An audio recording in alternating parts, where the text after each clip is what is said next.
sejak kebangkitannya, ulama bersama pengikut-pengikutnya istiqomah dan setia, jaga akidah dan sunnah Rasulnya. Alhamdulillah segala puji baginya, ulama bersama pengikut-pengikutnya istiqomah dan setia, menjaga agama Nusa dan bangsa. Mari kuatkan niat kita, kita bulatkan tekad kita, terus lanjutkan amal kita, mengembangkan khidmat kita. Alhamdulillah wassalatu wassalamu ala sayyidina Muhammadur Rasulillah wa ala alihi wa sahbihi wa man tabi'a hudahu wa jama'atah wa la hawla wa la quwwata illa billah. Amma ba'du. Yang sama-sama kita hormati Abi Haji Nasruddin beserta putra-putri dan keluarga besar. Mudah-mudahan Allah senantiasa memberikan keberkahan, kesehatan kepada beliau. Hadirin para ustadz, para hujat, seluruh jamaah Majelis Ta'lim Hifdzul Amal yang dirahmati oleh Allah. Mari sama-sama kita lanjutkan pengajian kitab tafsir surat Al-Baqarah ayat 150. Sebagaimana yang tadi sudah dibacakan oleh Ustaz Haji Nasir, ini lumayan panjang ini. Ini surat Al-Baqarah 150, tafsirnya lumayan panjang. Ini adalah perintah untuk menghadap ke Ka'bah sebagai satu keputusan final. Orang dulu, anak sekarang namanya final. Ini ada keputusan, udah terakhir dan tidak akan berubah. Di ayat 150 ini. Bismillahirrahmanirrahim. Qala Allah Ta'ala wa huwa asdaqul qailin. Wa min haitsu kharajta fawalli wajhaka syatral masjidil haram wa haitsu ma kuntum fawallu wujuhakum syatrah ila akhir ayat.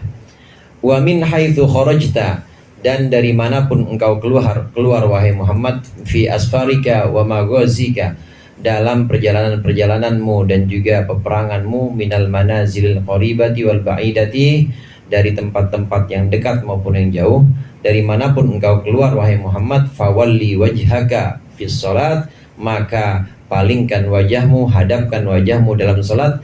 Menghadap kemana? Syatrul masjidil haram, menghadap ke arah masjidil haram. Aitil qa'ahu, maksudnya ke arah masjidil haram. Wa haitsu ma kuntum, dan dimanapun kalian berada wahai orang-orang mukmin, min aqtaril ardi, dari penjuru bumi, muqimina au musafirina fi barrin au bahrin, baik orang yang mukim atau orang yang dalam perjalanan.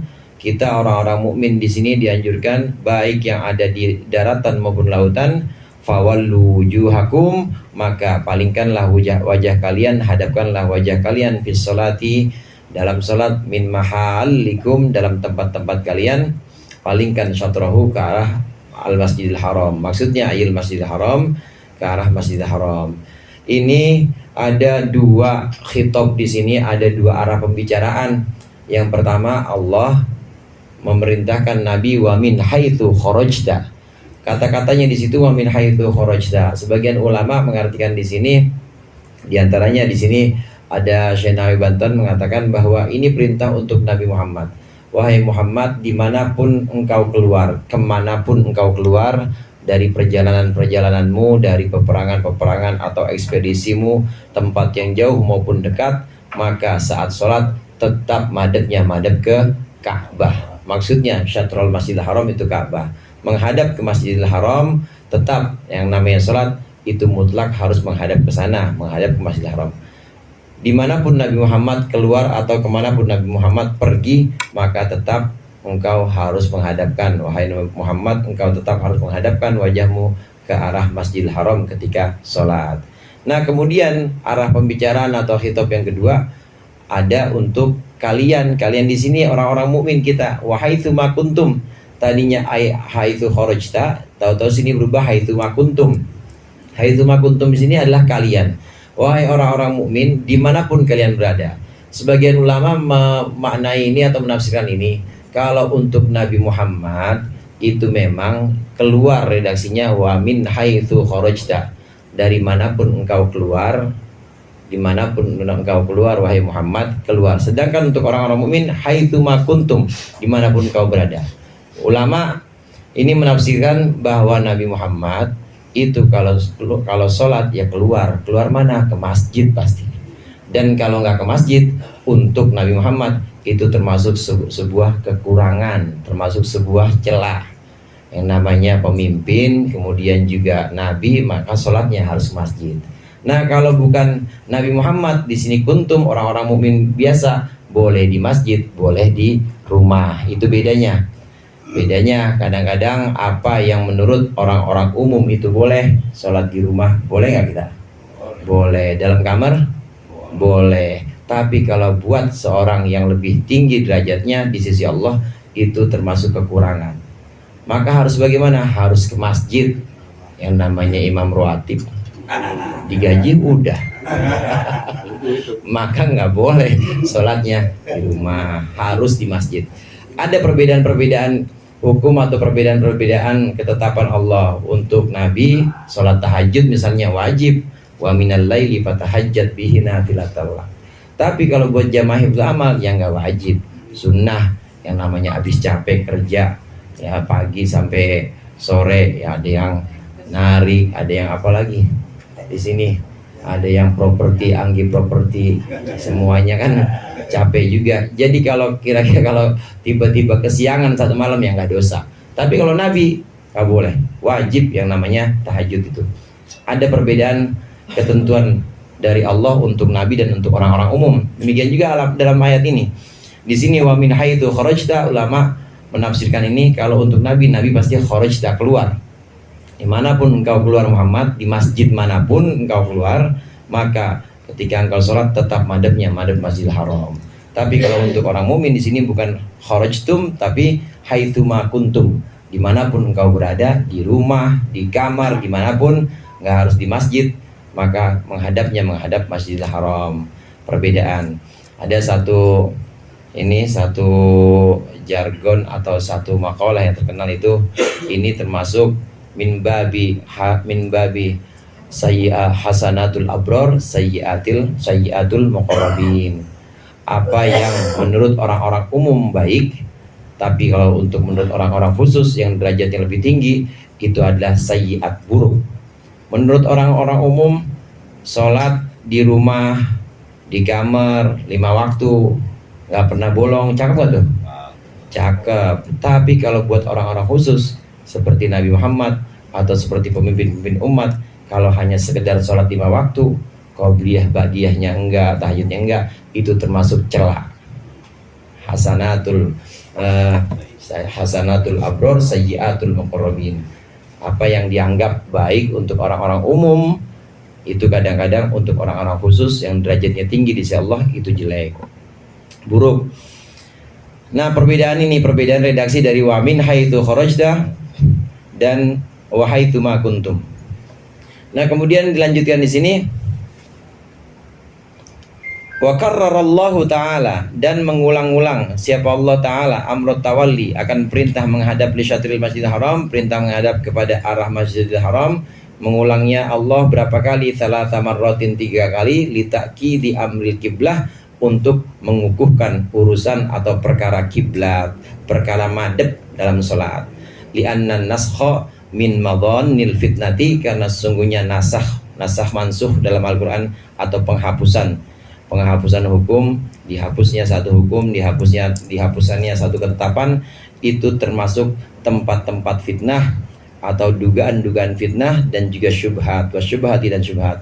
Ma'annahu ta'ala 'allaqa bi kulli ayatin faidatan, beserta sungguhnya Allah itu pasti menggantungkan dalam setiap ayat itu menggantungkan faidah atau menggantungkan makna yang memang ada dalam pengulangan itu. Diulang di sini, saudara. Imam Syekh Banten di sini mengatakan mengulang selama 3 kali. Allah sebanyak 3 kali mengulang. 3 kali itu di ayat 145 yang pertama. Qad nara taqalluba wajhika fis sama'i falanwalliyannaka qiblatan tardaha. Itu dari awal sudah disebutkan bahwa wahai Muhammad, kami, kata Allah, kami tahu bahwa engkau bolak-balik memandang langit, engkau ingin pindah kiblatnya bukan ke Sakhroh yang ada di Baitul Maqdis. Min haitsu kharajta fawalli wajhaka syatrul Masjidil Haram. Ini 144 yang pertama. Nah, kemudian kemarin ayat 149 diulang lagi. Ayat 149 itu diulang, wa min haitsu kharajta fawalli wajhaka syatrul Masjidil Haram. Wa innahu lal haqqu min rabbika. Wa innahu lal haqqu min rabbika wa mallahu bighafilin amma ta'malun. Diulang lagi di ayat 149. Jadi 144 itu diulang, 149 diulang. Nah, sekarang yang sedang kita baca malam ini 150 diulang lagi. Kenapa Allah mengulang-ulang perintah untuk menghadap kiblat, yaitu menghadap Ka'bah, Masjidil Haram? Ini untuk takkid, untuk menguatkan bahwa urusan menghadap dalam sholat, menghadap Ka'bah, yaitu kiblat yang ada di Masjidil Haram, ini adalah urusan yang diperkuat. Kenapa? Supaya tidak timbul fitnah, supaya tidak timbul dugaan-dugaan, sangkaan-sangkaan dari musuh-musuh Islam, terutama orang-orang Yahudi dan orang-orang Nasrani dan musyrik, orang-orang musyrik, supaya tidak ada dugaan-dugaan, sangkaan-sangkaan fitnah dari orang-orang itu. Jadi diulang 3 kali. Karena kalau nasakh atau kalau penghapusan hukum dalam Al-Quran, tadinya sudah ditetapkan madhabnya kemana? Madhabnya ke Masjidil Aqsa atau ke Sakhroh. Kemudian dibalik lagi Ka'bah lagi, dibalik lagi. Nah, ini bisa rentan fitnah. Pasti orang-orang musyrik, orang-orang Yahudi ini jadi bahan omongan. Maka diulang 3 kali. Ini tadi saya katakan sudah final menghadap sholat, dalam sholat menghadap ke Ka'bah atau Masjidil Haram. Udah nggak ada perubahan lagi. Sebagai penguat bahwa ini sudah final dan sudah ditetapkan bahwa sholat dimanapun untuk orang mukmin, untuk Nabi Muhammad dan untuk orang mukmin kita, ini tidak bisa ditawar-tawar, menghadap ke Ka'bah. 3 kali diulang. Nah, fabayyana, maka kemudian nih, amma fil ayatil ula, ayat yang pertama di 144 itu. Qad nara taqalluba wajhika bis samaa'i falanwalliyannaka qiblatan tardaha fawalli wajhaka syatrul Masjidil Haram. Itu ayat 144 yang pertama kali diperintah untuk menghadap Masjidil Haram, itu ayat 144. Maka fabayyana, menjelaskan siapa Allah, anna ahlal kitabi ya'lamuna anna amra nubuwati Muhammad, bahwa sungguhnya ahlul kitab Yahudi itu mengetahui urusan perkara kenabian Nabi Muhammad SAW dan juga perkara kiblat ini hakun, adalah sesuatu yang hak.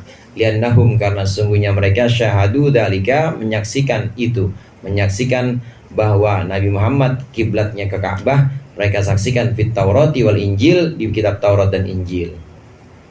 Amma fil ayatit tsaniyati, adapun di ayat yang kedua, yaitu ayat 149 yang kemarin, ayat 149, wa min haitsu kharajta fawalli wajhaka syatral Masjidil Haram wa innahu lal haqqu mir rabbika, dan seterusnya.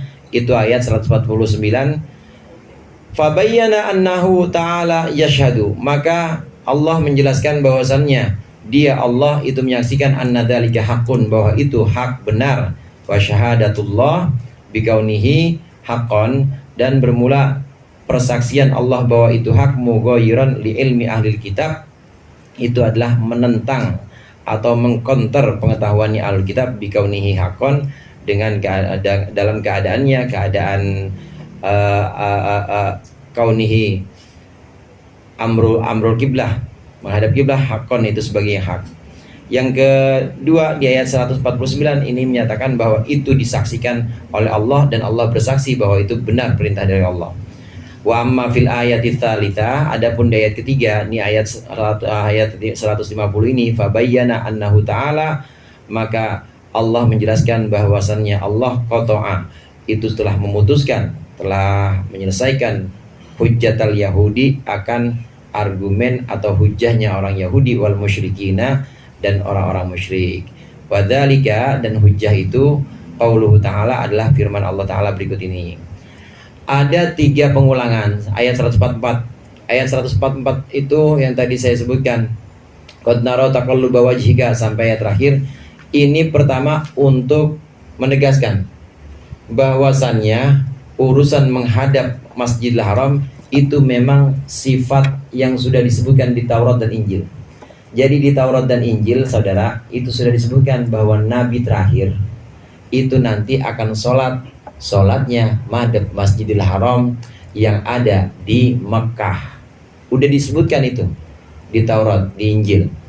Gimana kemudian reaksi orang-orang kafir itu, reaksi orang-orang musyrik, orang-orang Yahudi, reaksi orang-orang Yahudi gimana? Ya mereka rada malu-malu dikit.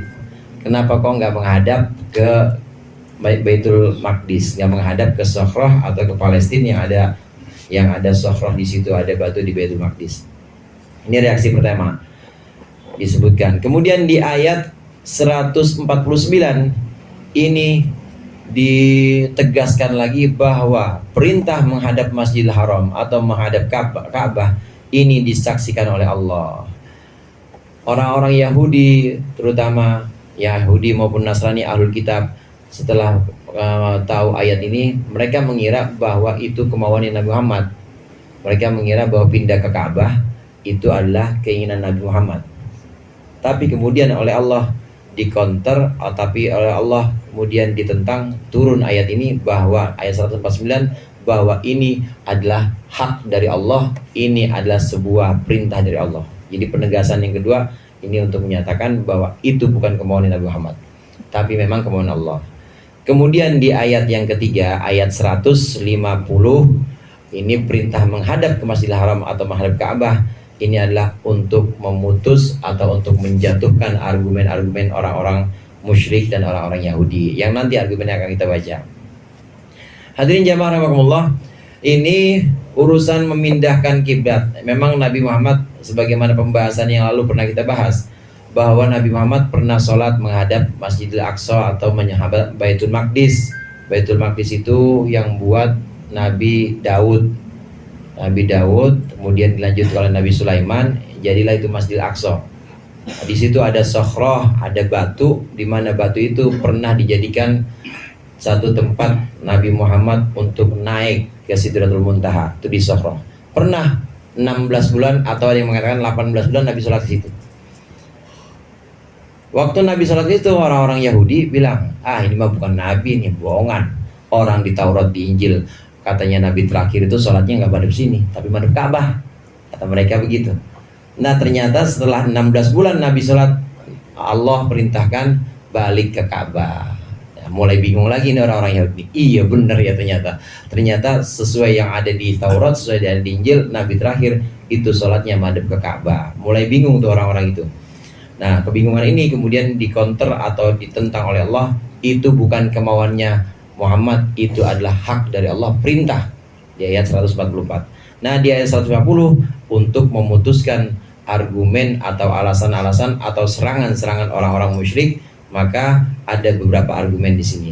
Li alla yakuna linnas, yang pertama, supaya tidak ada untuk manusia ayil Yahudi wal musyrikin, yaitu untuk orang Yahudi dan musyrik, alaikum atas kalian wahai orang-orang beriman, tidak ada hujjatun, satu perdebatan, ay mujadalatun, maksudnya perdebatan fit tawalli, dalam menghadap kiblat, menghadap Ka'bah. Wal makna, maksudnya anna tauliyata anis sokhroti, bahwa sesungguhnya berpaling dari Sokhroh di Baitul Maqdis itu tadfa'u ihtijajal Yahudi, menolak hujahnya orang Yahudi, perdebatannya orang Yahudi. Apa? Bi anna Muhammadan yajhadu dinana wa yattabi'u qiblatana. Itu Muhammad itu tentang agama kita tapi ngikut kiblat kita.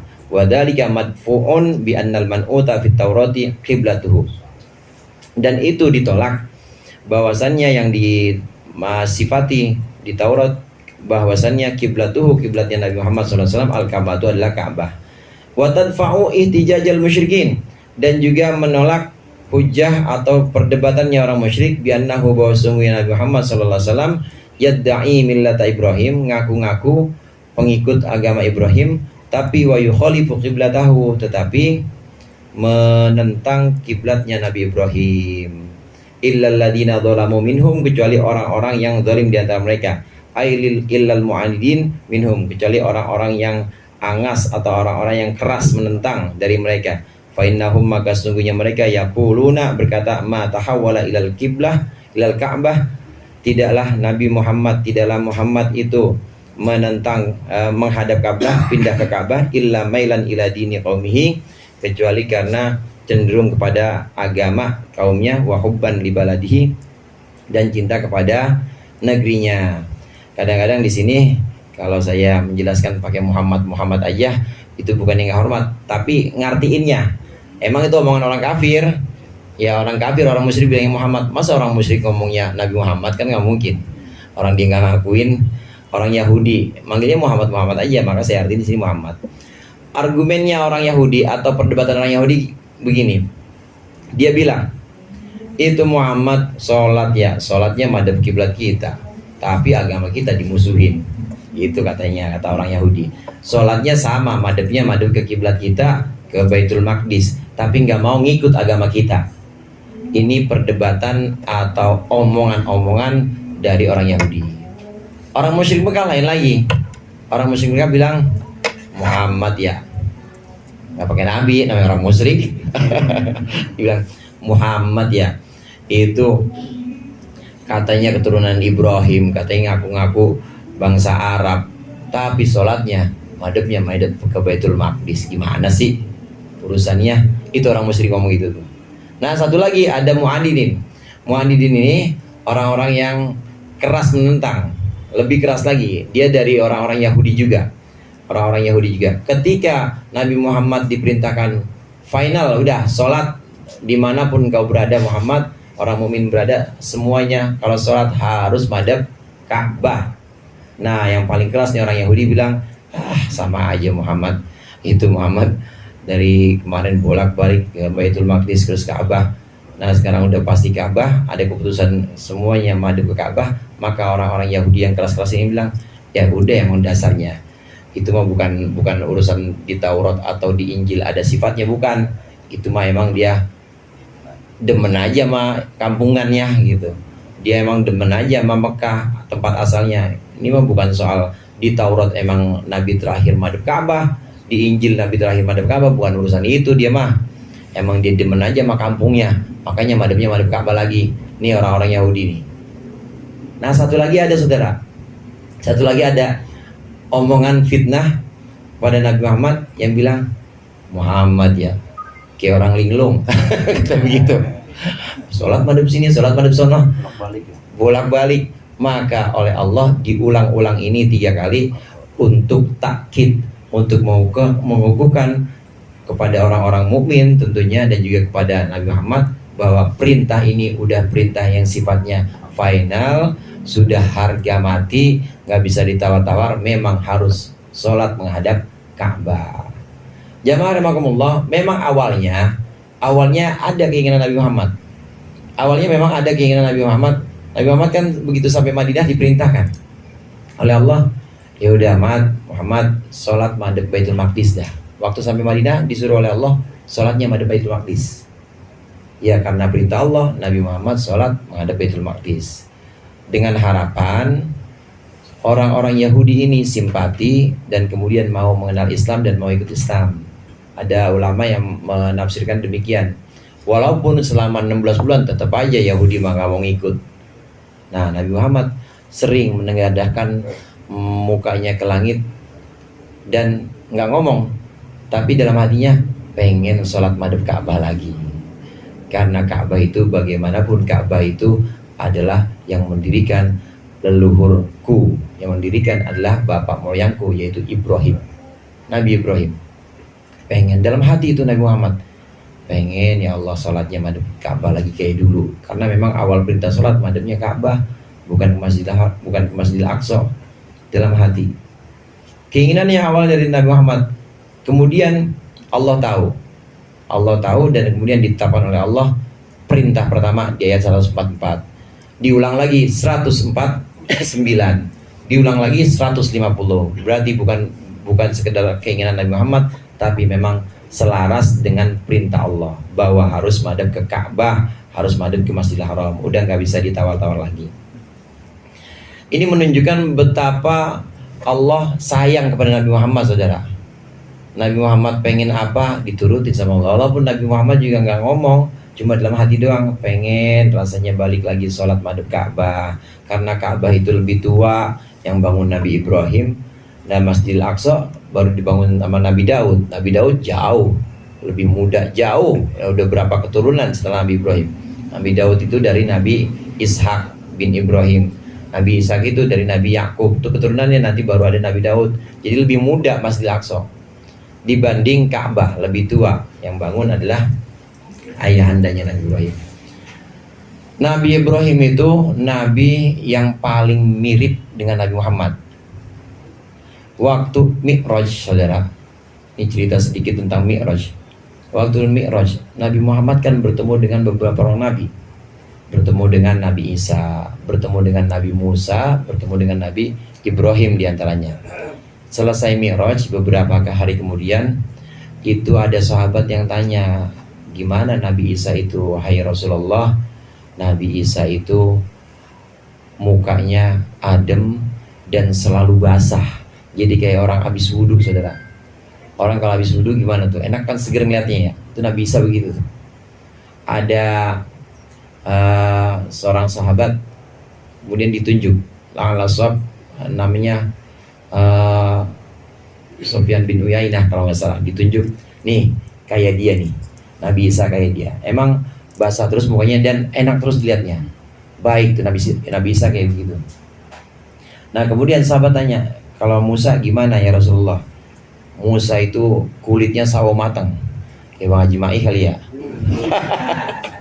Kulit sawo matang, dan itu kereng, bener-bener ya galak-galaknya Nabi itu Nabi Musa. Gede, tinggi gede, ya terus kulitnya sawo matang itu Nabi Musa. Oke gitu.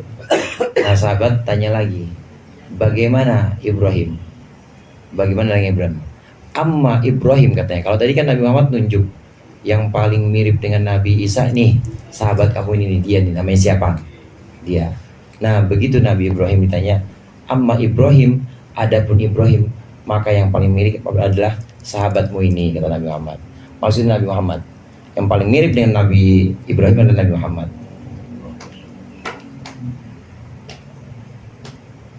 Maka tidak heran, wajar-wajar saja Nabi Muhammad sangat mencintai Nabi Ibrahim, di mana leluhurnya dan juga leluhur para nabi yang lain. Semua nabi-nabi Bani Israel itu dari Nabi Ibrahim semua. Li'alla yakuna linnasi, udah tadi itu ya. Idlal ladina dzalamu fala takhshawhum. Fala takhshawhum, maka janganlah engkau takut kepada mereka, kepada Yahudi dan musyrikin. Fala takhafu muta'anatahum fi qiblatihikum, maka janganlah engkau takut pada pertentangan mereka dalam perihal kiblat kalian. Fa innahum, maka sungguhnya orang-orang musyrik dan Yahudi la yadurrunakum, tidak akan memberikan madarat kepada kalian. Wahsyauni, dan takutlah kalian kepadaku. Ai ihdaru iqabi, takutlah kalian kepadaku, iqabi akan siksaku. Fala tukhalifu amri, maka janganlah engkau menentang perintahku, kata Allah. Wa liutimma ni'mati alaikum, dan agar aku menyempurnakan nikmat ke atas kalian, bil qiblati, dengan kiblah, kama atmamtu alaikum biddin, sebagaimana kami sempurnakan kalian biddini, dengan agama. Wala'allakum tahtadun, dan agar kalian mendapatkan petunjuk ilal haqqi, kepada kebenaran. Hikmah atau satu pelajaran dari perintah yang terakhir, yang ketiga di ayat 150 ini, supaya madhab Ka'bah. Pertama, ini untuk memutuskan atau untuk menggugurkan, menjatuhkan fitnah-fitnah, menjatuhkan hujah-hujah yang dilemparkan orang-orang musyrik dan orang Yahudi. Kemudian hikmah yang kedua, supaya kita patuh kepada Allah dan tidak takut kepada omongan orang-orang. Yang namanya orang Yahudi, orang musyrik, atau orang-orang di luar agama kita, itu tidak akan bisa memberikan bahaya kepada keimanan kita. Pokoknya kita mah sholat aja, ngaji aja, nggak bakal kita terpengaruh. Begitu maksudnya. Turutin aja perintah Allah. Kemudian pelajaran yang ketiga, hikmah yang ketiga, ini adalah bagian dari nikmat Allah yang Allah terus sempurnakan. Kalau Allah menyempurnakan agama, dan agama itu Allah berikan, Allah tentukan untuk kita, alhamdulillah kita muslim, maka agama yang sempurna adalah agama Islam. Allah sempurnakan lagi dengan kiblatnya, yaitu Ka'bah. Agama Islam itu nikmat yang terbesar. Al-yauma akmaltu lakum dinakum wa atmamtu alaikum ni'mati. Apa yang dimaksud nikmat yang aku sempurnakan dalam Al-Maidah ini? Maksudnya agama. Faraditu lakumul Islam madina. Islam sebagai agama, aku sudah senang, aku ridho. Islam sebagai agama kalian, wahai umat Muhammad. Itu nikmat yang sempurna berupa agama.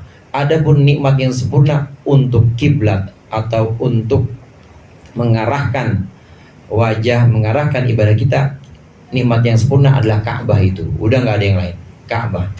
Karena Ka'bah paling tua, dibangun oleh Nabi Ibrahim. Bahkan Nabi Ibrahim hanya melanjutkan apa yang pernah dibangun oleh Nabi Adam alaihissalam. Nabi Adam meletakkan fondasinya. Nabi Adam ini juga perintah langsung dari Allah bahwa di situ di muka bumi harus ada dan harus didirikan Baitullah, harus didirikan semacam patok atau semacam apa namanya? Ya, semacam pusat untuk beribadah dan ada representasi. Kata orang ya, saya bilang representasi atau sebagai wujud adanya syiarnya Allah di situ. Harus ada. Karena kalau nggak ada susah juga. Coba bayangin saudara. Bayangin kita sholat cuma nggak ada bentuk-bentuknya. Bisa diajarin nggak sama anak cucu kita? Nggak bisa. Tetap yang namanya syiar itu harus melalui simbol-simbol. Harus ada bentuknya. Kita ngajarin anak kita, nasihatin sabar ya, nasihatin yang tabah. Cuma nggak ada ibadah yang jelas bentuk-bentuknya, nggak ada kiblat yang memang ada arahnya, itu akan susah. Maka harus ada yang namanya patokan, itu harus ada simbol-simbol, rumus-rumus, ornamen-ornamen, itu tetap dalam agama harus ada. Bukan kita menyembah simbol itu, bukan, tapi tetap harus ada sebagai representasi dari syiar Allah, dari ajaran-ajaran Allah. Yang tanpa syiar itu nggak mungkin diwariskan kepada generasi-generasi setelahnya. Pelajaran yang terakhir atau hikmah yang terakhir, perintah menghadap kiblat ini semata-mata agar kita mendapatkan petunjuk dari Allah kepada kebenaran. Kama arsalna fiikum rasulan minkum yatlu alaikum ayatina wa yuzakkikum wa yuallimukumul kitaba wal hikmah wa yuallimukum ma lam takunu ta'lamun. Kama arsalna fikum rasulan minkum wallahu a'lam bissawab.